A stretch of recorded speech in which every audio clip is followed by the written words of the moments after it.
C'est commencé.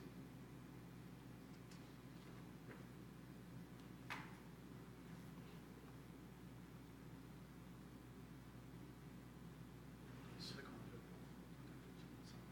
diffusion en direct complet. Samedi. OK. Ah, OK, on est là. Juste, on n'a pas de son. Ça marche. OK, c'est que ça On va marche. faire le clavardage.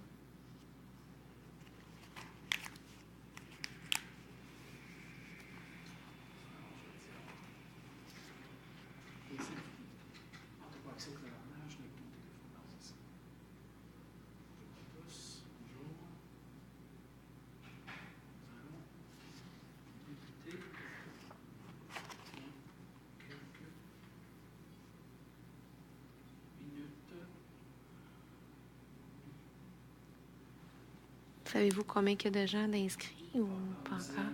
OK.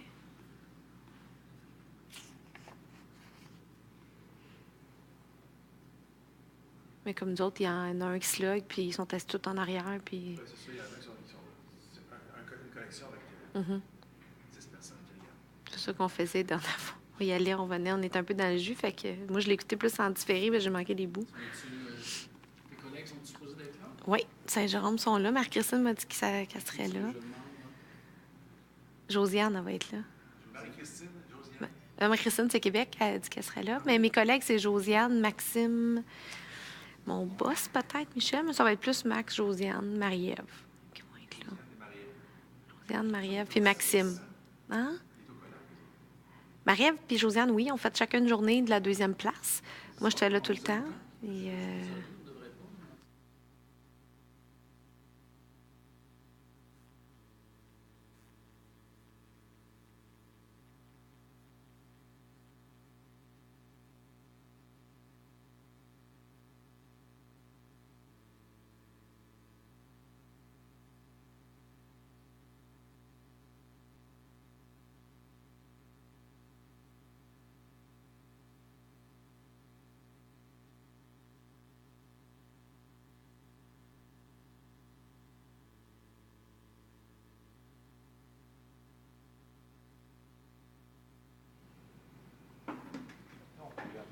Voilà, 2.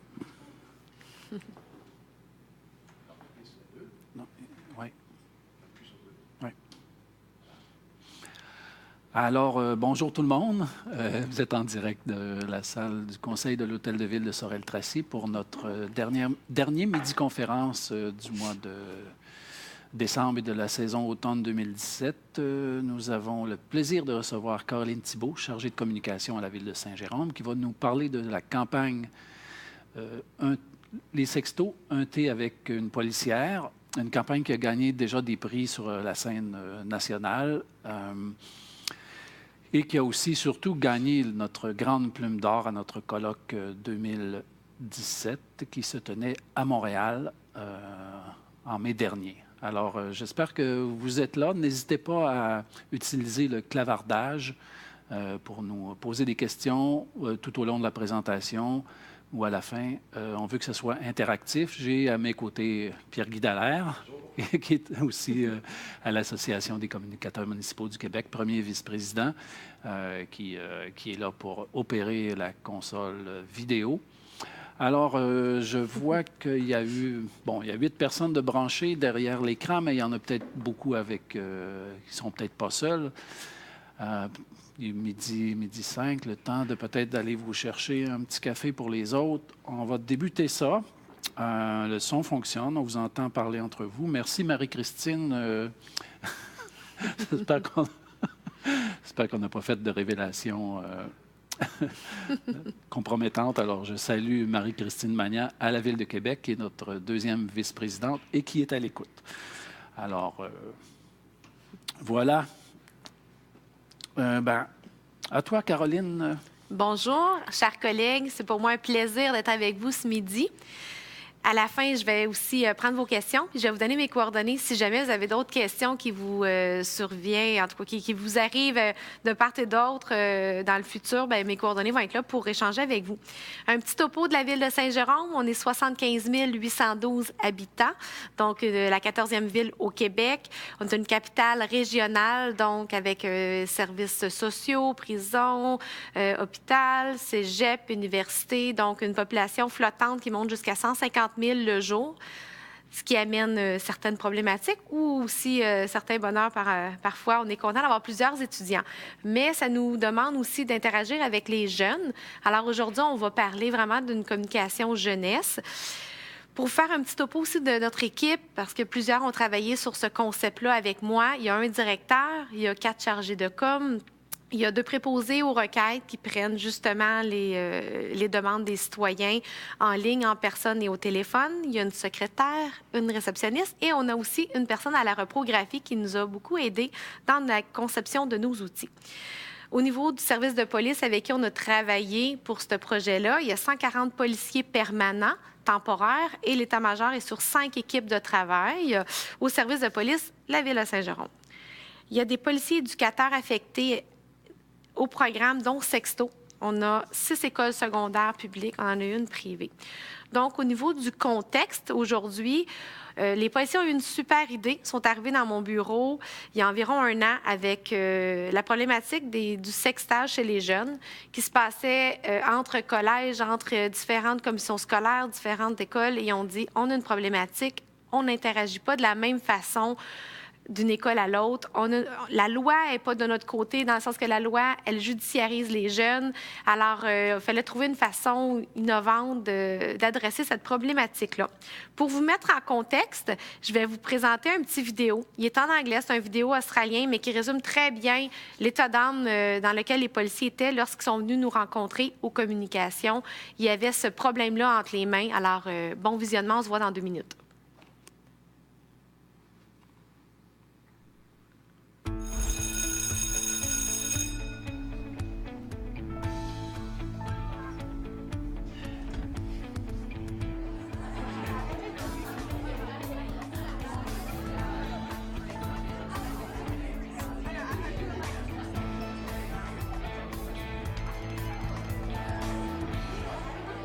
Hey, Megan.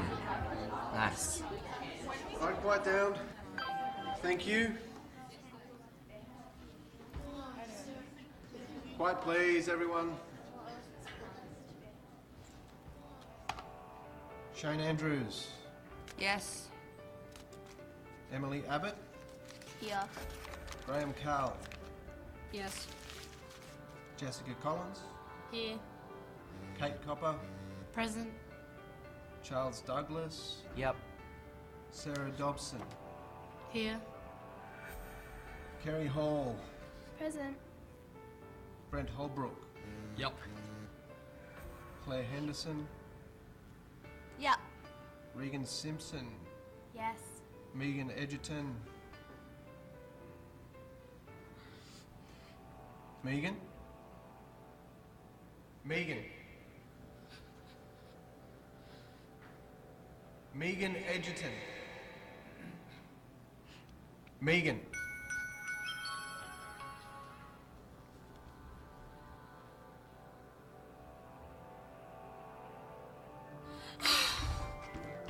Think you know what happens to your images?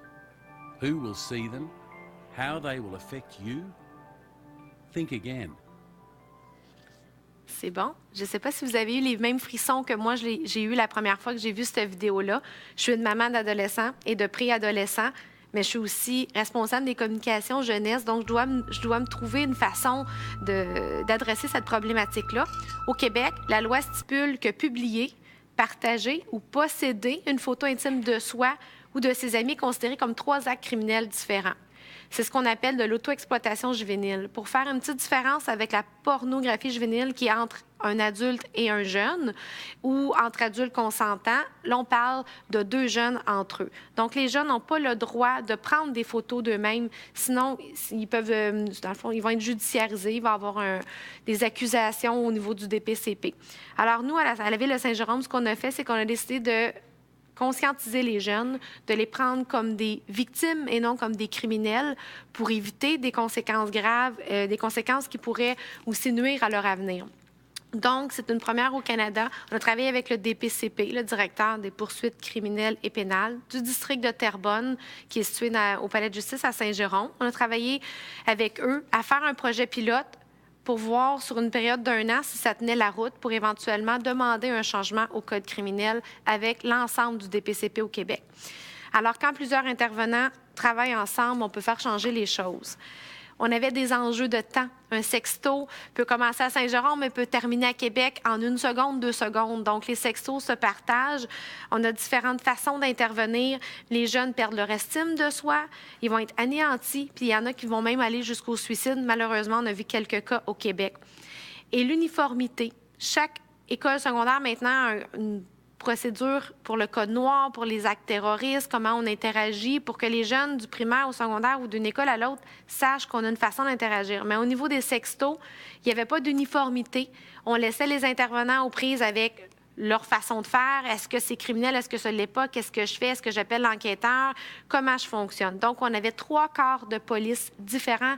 Dans notre commission scolaire de la Rivière-du-Nord, on avait la SQ pour la polyvalente à la chute. On avait la polyvalente, dans le fond, l'école secondaire à Mirabel, donc corps de police municipal de Mirabel. Et on avait les écoles de Saint-Jérôme. Donc, 3 corps de police avec 7 écoles secondaires. Pensez-y, c'est pas toujours évident d'uniformiser. Il y avait aussi beaucoup un manque d'information auprès des jeunes. Les jeunes ne savaient pas qu'en prenant une photo, ils commettaient un acte criminel. C'est pas juste de le publier. Et les parents aussi. Donc, il y avait beaucoup d'éducation. C'était notre enjeu. C'est certain que les objectifs de communication sont interreliés aux enjeux, donc la sensibilisation. Former le personnel scolaire, il fallait que 100 soit formé, 100 adhèrent au programme, parce que s'il y a une école qui n'intervient pas de la même façon, quand le phénomène touche 5 jeunes de 5 écoles, on ne peut pas le traiter d'une façon à une place et d'une autre à l'autre. Donc, il fallait augmenter aussi la notoriété de la campagne Sexto, leur parler du phénomène. La loi n'évolue pas au même rythme que les technologies, hélas, donc il fallait un peu chambouler le domaine judiciaire et policier là-dessus. Le rôle éducatif du service de police, il était, dans le fond, méconnu. Alors, on voulait vraiment le promouvoir. On a 2 policiers éducateurs qui travaillent en permanence avec les jeunes qui sont là, qui voient ce qui se passe. Donc, pour nous, ils étaient sur le terrain. C'était essentiel de travailler avec eux. Et on voulait aussi augmenter le nombre de dénonciations avant notre campagne et pendant, pour être sûr qu'après, il n'y en ait plus de cas qui n'ont pas été dits. On voulait que les jeunes fassent un peu un coming out, là, mais le contexte est un peu ça aussi au Québec ces temps-ci. Mais nous, c'est vraiment au niveau des jeunes. Il ne faut pas que ça reste inédit, il ne faut pas que ça reste dans leur tête, il ne faut pas que ça reste chez eux, il faut qu'ils communiquent. Puis la gêne qu'un intervenant puisse voir les photos, met un frein. Donc, nous, on a travaillé avec une façon que l'intervenant ne voit pas du tout les photos. Alors, on a mis en place la campagne. On a mis une trousse pour les intervenants où il y a un formulaire qu'ils doivent remplir. Et le formulaire demande qu'est-ce qu'ils ont vu, qu'est-ce que les jeunes peuvent décrire de la photo, mais les intervenants, en aucun cas, voient les photos, ni les policiers. Alors, on intervient sans jamais gêner le jeune devant nous. Et après ça, on peut, en 24-48 heures, régler la situation, alors qu'avant, ça pouvait prendre 1 an. Pour ça, la création de la marque, nous, on trouvait que c'était important d'aller attirer le regard des jeunes, pas tomber dans le ton moralisateur. Alors, on a créé quelque chose d'éclaté. On a mélangé les couleurs un peu plus flamboyantes, le vert, le rose, l'orange et le bleu pour les sphères de la dans le fond, la cybersphère, et les sextos écrits en rouge ou en noir avec une fonte qui est un peu plus hard. Donc, on a aussi Sexto, pas obligé de tout partager, qui est la sous-marque.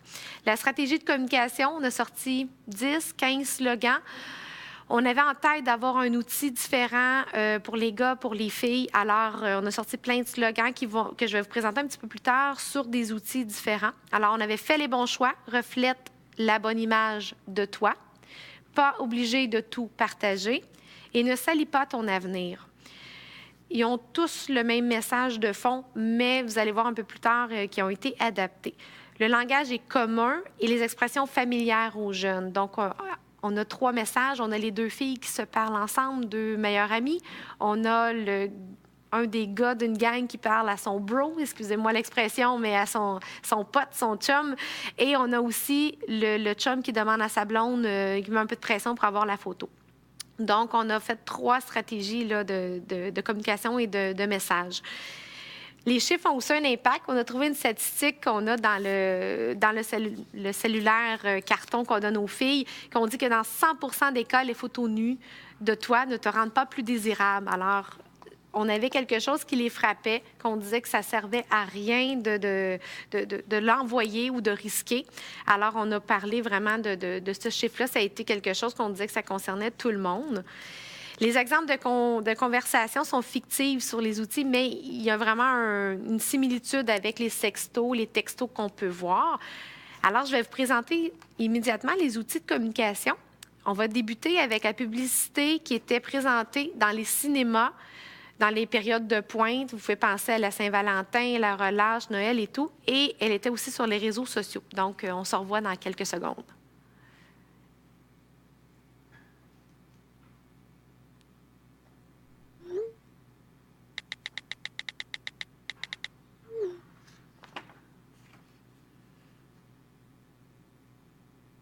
Savais-tu que publier, partager ou posséder une photo intime de toi ou de tes amis est considéré comme 3 actes criminels différents?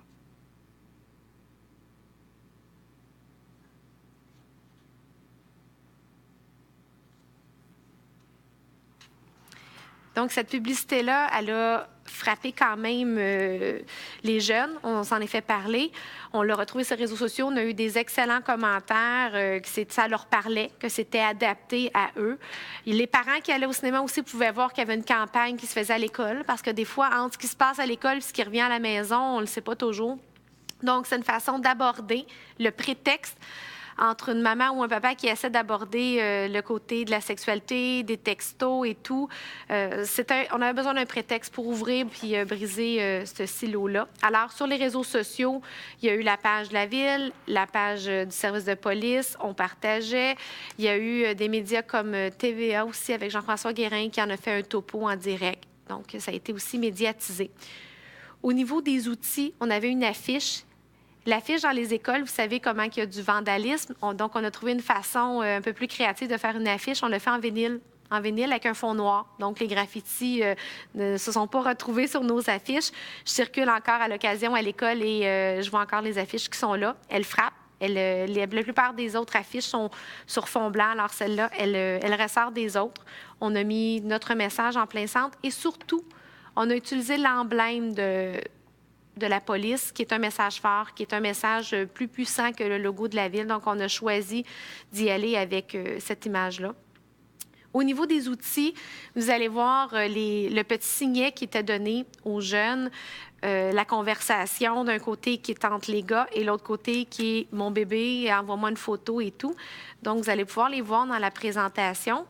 Et si c'est référé aux besoins, on va mettre le lien sur le site Internet de la CMQ. Alors, les messages sont adaptés. Vous allez voir que ça va peut-être vous surprendre, mais si vous avez un ado à la maison, saisissez le cellulaire puis jetez-y un œil. Vous allez voir que c'est on a besoin quasiment d'un dictionnaire pour décoder ce qu'ils se disent. Alors, là-dessus, on a travaillé avec une stagiaire qui venait de sortir de l'université, qui nous a aidé beaucoup, là, Élodie. Donc, un beau travail. On a commandé récemment des lanières de cou. Il y a le porte-carte qui va en arrière d'un cellulaire pour que quand les jeunes font une vidéo, qui accotent leur téléphone, ça permet de le supporter. Alors, sur le porte-carte, le message, c'est pas obligé de tout partager. Celui-là, il est adapté en disant, sur ton cellulaire, tu partages beaucoup trop de choses, donc pense-y quand tu appuies pour supporter le cellulaire. Au niveau du miroir, les filles ont reçu un miroir qui dit « Reflète la bonne image de toi ». Un miroir aimanté qu'on mettait dans les casiers, justement, pour que les filles se rappellent le message. Donc, il y a la conversation entre filles et tout. Toujours l'emblème de la police qui est là. Et le site Internet dont on fait référence, c'est toujours aidez-moi-svp.ca. Parce que le site Internet du Centre canadien de protection de l'enfance est hyper complet. On n'avait pas besoin de le dédoubler. Nous, ce qu'on veut faire, c'est faire une canalisation vers ce site Internet-là, qui est bien, il est bilingue, il est bien fait. C'est le site canadien. Ils reçoivent des subventions. Donc, je vous invite à le consulter puis à vous y référer. Au niveau des stratégies de communication, comme je vous ai dit, les outils étaient différents pour les filles que pour les gars. Ils sont aussi remis en personne. Les filles ont une rencontre avec des policières, avec une future procureure, une dame, donc, et les garçons étaient rencontrés dans une autre salle avec des policiers et un procureur. Ils ont vu la vidéo de Mégane que vous avez vue au début et ils voient aussi le petit vidéo qu'on présente au cinéma. De là est née l'idée de faire l'événement Un thé avec une policière qui fait un petit clin d'œil à un café avec un policier. On l'a adapté au départ avec le collège privé et l'Académie La Fontaine. Pour une question de rapidité, c'était plus facile de travailler avec une école où il y a moins de demandes d'autorisation que dans une commission scolaire. Donc, on a testé notre événement. On l'a testé le 14 février, donc dans le cadre de la Saint-Valentin. Un moment où les sextos augmentent considérablement, les vidéos aussi. Donc, en plus de visiter, les jeunes et policières ont amené du thé avec du thé de David City. On avait un partenaire. Alors, c'était un moment propice. Et les filles étaient beaucoup moins gênées en présence uniquement de femmes, pas de petits copains à côté. Alors, les conversations étaient beaucoup plus élaborées. On a pu aller changer et aller chercher du data sur le terrain pour nous aider à faire évoluer cette campagne. Donc, vous allez voir, j'imagine à l'écran, on va vous présenter les images de l'équipe, les policières qui sont là. Donc, que ce soit l'assistante directrice de l'état-major avec l'ensemble de son équipe. Ça a été très apprécié et c'est ce qui a permis aussi de faire évoluer cet événement-là et de le transposer aux commissions scolaires et aux écoles secondaires alentours. Le coût de la campagne, parce que toute campagne a un coût. Les trousses, je vais vous les montrer ici. C'est une trousse assez complète. À l'intérieur, on y retrouve le guide que le Centre canadien de protection de l'enfance fait, qui a même adapté à notre réalité, qui est pour les écoles, mais si vous êtes un parent à la maison, vous avez aussi le guide qui s'adresse aux parents. Ils ont fait un lexique légal aussi. Les procureurs nous ont fourni tout ce qui était important pour qu'un intervenant comprenne c'est quoi de la production de produits pornographie juvénile ou d'auto-exploitation, que ce soit la distribution. Donc, pour comprendre légalement. Et je vous parlais du formulaire. Le formulaire, c'est ça ici, qu'ils remplissent. Au lieu de regarder les photos avec les jeunes, et à partir de ce formulaire-là, qui est recto-verso, ils sont capables de savoir si des accusations doivent être portées. Ce n'est pas l'intervenant de l'école qui prend la décision. Lui, il appelle le policier éducateur qui, lui, fait appel aux enquêteurs du même service de police et que s'il y a un acte malveillant, parce que ça arrive que des fois, c'est pas de façon volontaire qu'une jeune fille l'envoie, mais qu'il y a quelqu'un qui s'est fait passer, qui a usurpé l'identité. Donc, à ce moment-là, il va y avoir une visite avec le procureur et on va décider s'il y a des accusations qui vont être portées. Donc, cette trousse-là nous permet rapidement d'interagir à l'école, de saisir le téléphone. Ce n'est pas une saisie légale, c'est une saisie volontaire à l'école. On intervient, on stoppe l'hémorragie et à partir de là, on est capable d'interagir. Autrefois, ou ce qui se passe dans les autres villes, c'est qu'il faut envoyer à Montréal, il y a quelques enquêteurs qui sont formés pour voir ces photos-là, parce que nos propres policiers n'ont pas le droit de consommer ces photos-là, parce qu'eux aussi commettraient un acte illégal de consommer la pornographie juvénile. Donc, à ce moment-là, nous, on utilise la grille qui nous permet de savoir s'il y avait des intentions malveillantes. S'il n'y en a pas, on termine cela à l'école. Il y a un formulaire, on rencontre les parents. Les policiers viennent rencontrer les parents, ils font signer un formulaire de destruction des photos.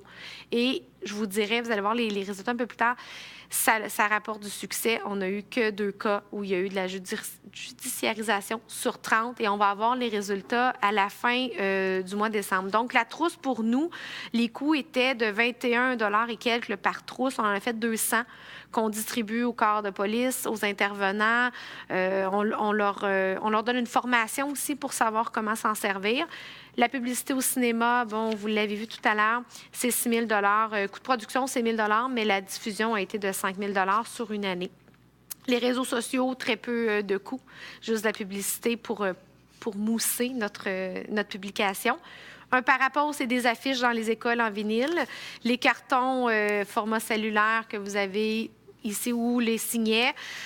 Et vous avez les outils promotionnels qu'on donne aux jeunes qui sont les porte-cartes. Et les porte-cartes, je l'avais apporté avec vous pour vous le montrer, là, celui-là ici. Vous avez les miroirs et vous avez les les lanières de coût. Donc, c'est environ 2 $ par outil qu'on donne aux jeunes. Ça fait un gros coût parce qu'on a au-dessus de 6 000 jeunes. Parfait. Mes 2 outils.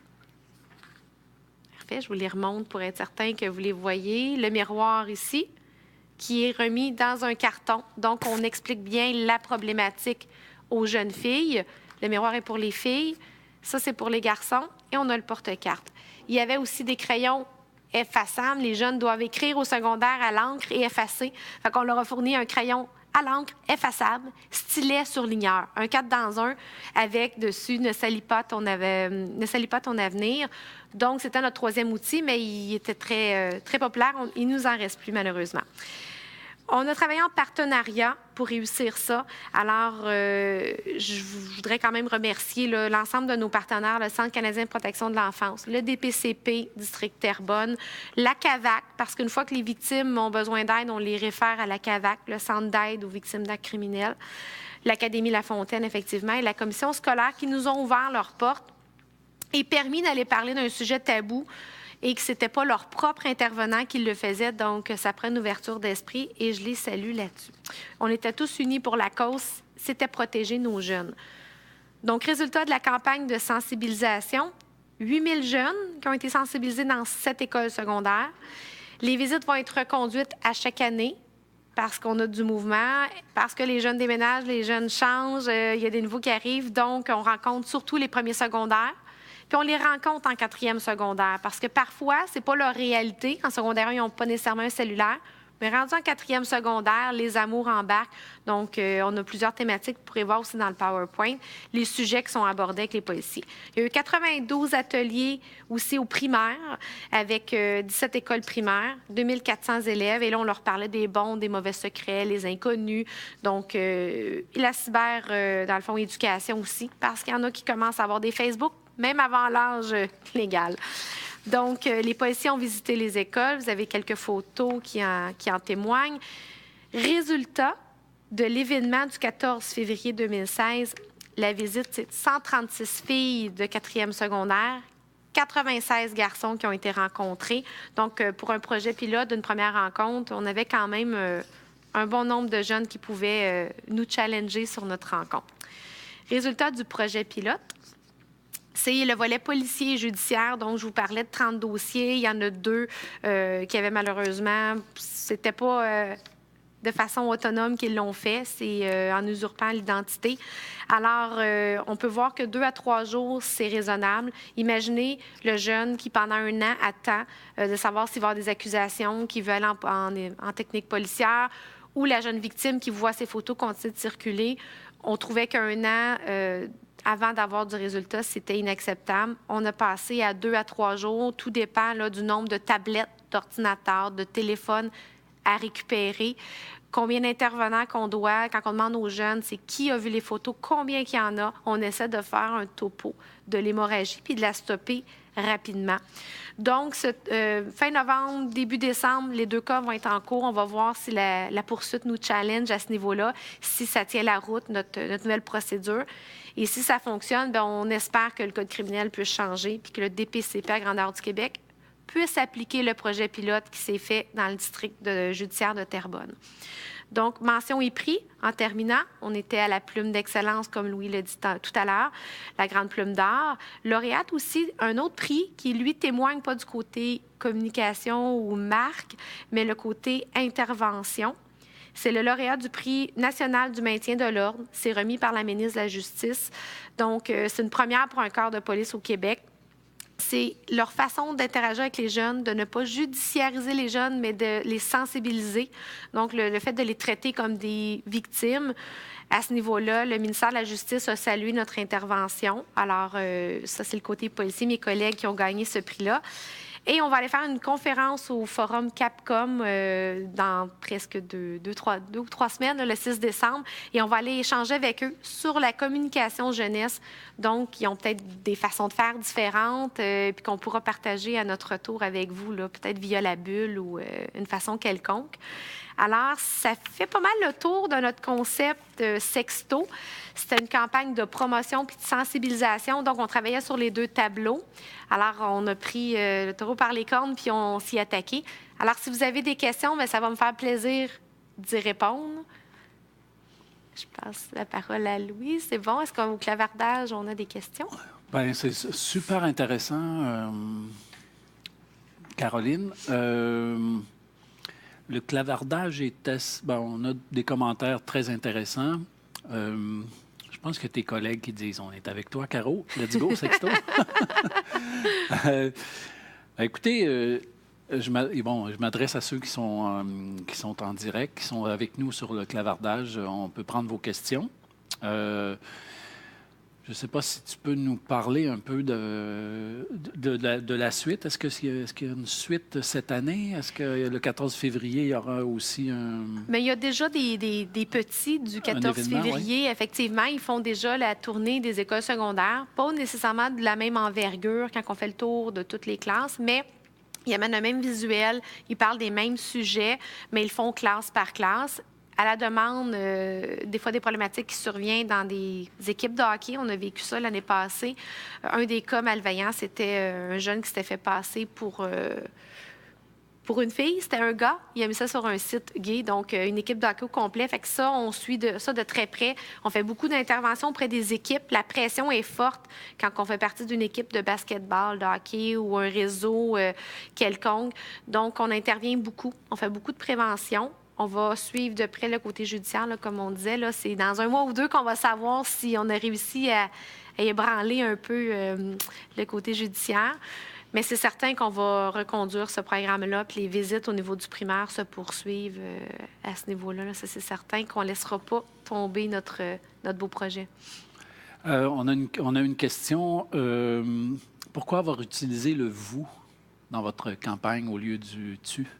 Du tutoiement, le vouvoiement au lieu du tutoiement, c'est une question dans la pointue, campagne, ouais. Si je vous... Dans le fond, je vais relire le bout quand on parle entre gars. « Salut, bro, je t'envoie une texto d'une chick dans pas long. Sérieux, ouais, ma blonde se prend en photo naked et elle est bien faite, tu vas voir. » Fait que là, c'est pas le vous, c'est pas le tu, c'est le langage entre eux. Donc là, on le fait vraiment entre eux. C'est ça qu'ils reçoivent dans leurs mains. Mais au niveau du message, j'imagine qu'on parle de l'affiche et du cinéma. Le « vous » était là. On a d'emblée en disant « vous », le groupe. Avant d'envoyer la photo, voulez-vous. Souvent, dans les situations sur des téléphones, on va nous mettre ça pas beaucoup dessus. Donc, on était de ce côté-là. Est-ce qu'on aurait pu prendre le dessus? Peut-être. C'est une stratégie qu'on a adoptée, mais déjà, ça fait 1 an, 1 an et demi qu'on a produit notre vidéo. C'était l'approche qu'on avait. Mais à travers ça, le « vous », il y a vraiment le côté un peu plus familier entre chacun. Donc, le côté qui attire les jeunes, c'est vraiment ça. Là. On espère. Il va falloir adapter notre message parce qu'on s'entend que dans 2-3 ans, les mots « chic » seront peut-être pas à la mode, puis ça va être d'autres choses. Fait qu'on va adapter nos messages, nos mots, pour prendre le langage que les jeunes utilisent entre eux. Là. Ça, c'est certain qu'il faut qu'on suive la technologie aussi là-dessus. Puis, est-ce que cette campagne-là est facilement... facilement, je trouve... Déjà, je vais me corriger parce que je vois que c'est beaucoup de travail au niveau de la collaboration avec les corps de police, les commissions scolaires, au niveau de la reproduction ou de l'adaptation de cette campagne-là. Les outils sont maintenant connus de tous, de tous ceux qui veulent bien. Est-ce que tu aurais des conseils à donner à des gens qui voudraient reprendre la campagne, peut-être l'adapter? Oui, tout à fait. De faire référence d'où elle vient? D'où elle vient. Oui, je pense que c'est important qu'on partage ensemble nos idées, qu'on justement, les bons coups. Alors, on a travaillé une problématique qui touche tout le monde. On espère que tout le monde va la propager puis s'en inspirer. Chacun va trouver sa marque. Il se passe peut-être pas on s'exprime peut-être pas de la même façon dans des régions éloignées, peut-être que dans le centre-ville de Montréal ou peu importe. Adaptez votre message à votre clientèle, mais référez-vous toujours au Centre canadien. Ils sont là pour ça. On n'a pas dupliqué l'info, on n'a pas refait un site web. On est là pour justement, dans le fond, s'accoter sur ce que le Centre fait. Il y a plein d'outils, les formulaires. On a pris ce qu'ils ont fait. On a juste wrappé, on a fait l'enveloppe à la sauce jéromienne. Mais vous pouvez le faire à votre sauce. C'est justement, on est unis pour la cause. À partir du moment où on la sort publiquement puis qu'on la partage, oui, on invite les gens à s'en inspirer parce que les jeunes, c'est une valeur qu'on doit travailler avec eux, on doit les mettre de l'avant puis on doit les protéger contre eux-mêmes pour leur propre avenir. Fait que c'est certain que toute municipalité a intérêt à mettre en place une communication jeunesse, là, effectivement. Et est-ce que, je comprends que à Saint-Jérôme, vous avez votre propre corps policier. Est-ce que, ça a facilité les choses? Je pense qu'il y a beaucoup de villes maintenant qui sont avec la Sûreté du Québec. Ça a facilité, est-ce qu'il y avait une oui. certaine proximité? Hein? Oui, mais on a eu une belle collaboration aussi de la SQ qui ont envoyé une personne se faire former. Il était ouvert. Je ne sais pas à quelle vitesse ça va faire un bout de chemin de leur côté. Le DPCP aussi, où ils nous ont demandé les outils à l'interne pour les étudier. Est-ce que c'est quelque chose qui va être déployé après à tous les corps de police puis que ça va être pris en charge par le DPCP? Peut-être. On va voir, mais la SQ a quand même bien participé, la police de Mirabel. Donc oui, ça a facilité pour l'implantation, mais les 2 écoles qui n'étaient pas sous notre juridiction policière ont quand même emboîté le pas. Donc, c'est une belle collaboration. Je crois que c'est possible de le faire, même avec la SQ. Une question dans notre clavardage. Comment penses-tu que la campagne va être reçue par nos cousins français? Comment elle va être reçue? J'ai eu la chance d'y aller cet été en France et j'ai testé un peu, voir comment les jeunes parlaient entre eux, communiquaient. Je vous dirais qu'ils sont très avancés sur la technologie au niveau des cellulaires et tout. C'est certain qu'on va adapter notre message. Là. Rendu là-bas, on ne parle pas de la même façon, c'est des portables et tout ça, mais je crois qu'ils vont bien la recevoir. J'ai déjà des échanges avec les gens de Capcom. Mais en même temps, on va se préparer d'avance. On va arrimer nos présentations avec la ville d'Angers et de la ville de Pessac. Donc, on a des réalités peut-être différentes, mais la communication jeunesse, c'est outre-mer, c'est à travers les provinces. On communique tellement rapidement. Le vidéo que je vous ai présenté, il vient d'Australie. Puis l'Australie était là avant nous, en train de traiter la problématique. Si vous faites des recherches sur le sexting at school ou le sextage, vous allez voir que ça touche tout le monde. Donc, je pense qu'ils vont bien recevoir cette thématique-là. Mais on va justement s'armer avant pour voir comment eux fonctionnent. Peut-être qu'ils ne travaillent pas de la même façon au niveau avec la police et au niveau judiciaire.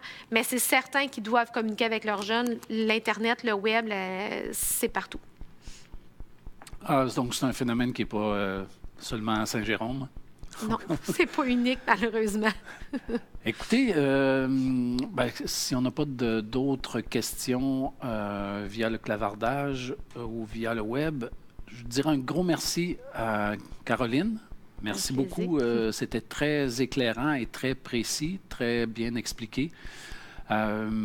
Merci à Pierre-Guy. Merci aux gens qui étaient derrière leur écran, les membres de la CMQ sur l'heure du dîner.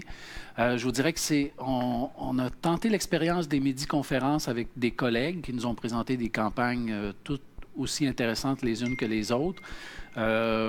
Sur notre grande plume d'excellence, on peut comprendre aussi le coup de cœur du jury pour cette campagne-là. C'est un problème qui est réel, qui peut aussi parfois même briser des vies, briser l'estime des jeunes.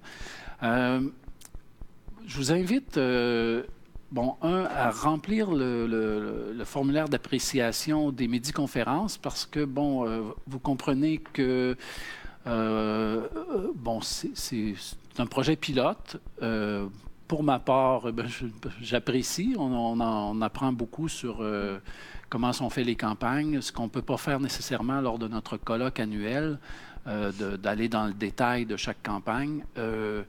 Maintenant, on est en questionnement à savoir est-ce qu'on va reprendre l'expérience à l'hiver. Donc, vos commentaires sont importants. Vous voyez qu'on fait ça quand même d'une manière assez conviviale. Merci à la Ville de Sorel-Tracy de nous donner l'accès aux équipements. Merci à mon directeur général et à M. le maire de pouvoir utiliser la salle du conseil. Bon, c'est fait sur l'heure du midi. Comme je vous dis, c'est fait assez simplement avec les moyens du bord, mais vous voyez qu'on peut quand même aller assez loin dans l'explication. C'est très interactif grâce à vos questions. Alors, voilà. Merci d'avoir été à l'écoute. Merci beaucoup, Caroline, de t'être déplacée. Merci à Pierre-Guy d'avoir été à l'assistance, d'avoir aussi trouvé les participants à ces midi-conférences. Alors, mon nom est Louis Latraverse, président de l'Association des communicateurs municipaux du Québec. Merci beaucoup d'avoir été là et suivez nos activités par l'infolettre pour savoir s'il y aura des midi-conférences à l'hiver. Et ne manquez pas non plus de vous inscrire à notre prochaine formation qui est le 8 février à Trois-Rivières, qui est sur les médias sociaux, comment gérer une crise et comment mesurer son impact dans vos campagnes sur les médias sociaux. Alors, merci beaucoup. Merci Caroline et bon après-midi à tous.